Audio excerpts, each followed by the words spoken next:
గత ప్రభుత్వంలో జగన్మోహన్ రెడ్డి చేసినటువంటి అరాచక పరిపాలన, వాళ్ళ ఎమ్మెల్యేలు నడుచుకున్న పనితీరు, మన ముఖ్యమంత్రి వర్యులు గౌరవ చంద్రబాబు నాయుడు గారిని అరెస్ట్ చేసినటువంటి తీరు విధానము, మన యువనేత మన భావితరాల నాయకుడు నారా లోకేష్ బాబు గారు యువగలంతో ప్రారంభించిన పాదయాత్రని అడుగడుగున ఎప్పటికప్పుడు అడ్డుకొని పెట్టిన ఇబ్బందులు అన్ని గమనించిన రాష్ట్ర ప్రజలు, రాష్ట్రాన్ని ఏ విధంగా జగన్మోహన్ రెడ్డి దివాలా తీస్తున్నాడని గమనించిన ప్రజలు, చంద్రబాబు నాయుడు గారు వస్తేనే రాష్ట్రం బాగుంటుందన్న ఏకైక నినాదంతో గౌరవ డిప్యూటీ సీఎం పవన్ కళ్యాణ్ గారు అందించిన సహకారము, నరేంద్ర మోడీ గారు అందించిన సహకారము, ఈ మూడు పార్టీలు కూటమిగా ఏర్పడ్డము, ఈ కూటమి ప్రభంజనం సృష్టించి ప్రజలు కూటమిని నమ్మి 90% స్ట్రైక్ రేటుతో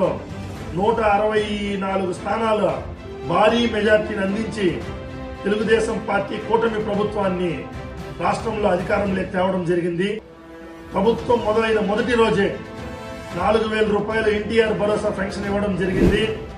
రెండవ రోజే ఏ జగన్మోహన్ రెడ్డి అయితే పేద ప్రజలు తింటున్న 5 రూపాయల అన్నా క్యాంటీన్ ని ఆపాడో, ఆ అన్నా క్యాంటీన్ని ఆంధ్ర రాష్ట్రం మొత్తం తెరిచి పేద ప్రజలకి 5 రూపాయలకే అన్నం పెట్టే కార్యక్రమాన్ని మొదలు పెట్టడం జరిగింది.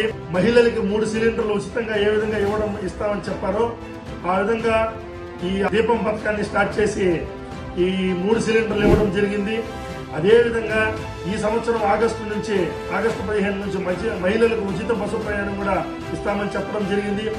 గురువారం నాడు తల్లికి వందనం, ఇంట్లో ఎంతమంది పిల్లలు ఉంటే అంతమందికి 15,000 రూపాయల లెక్కన తల్లికి వందనం ఈ రోజు ఆంధ్రప్రదేశ్ రాష్ట్ర ముఖ్యమంత్రి వర్యులు మొదలు పెడుతున్నారు.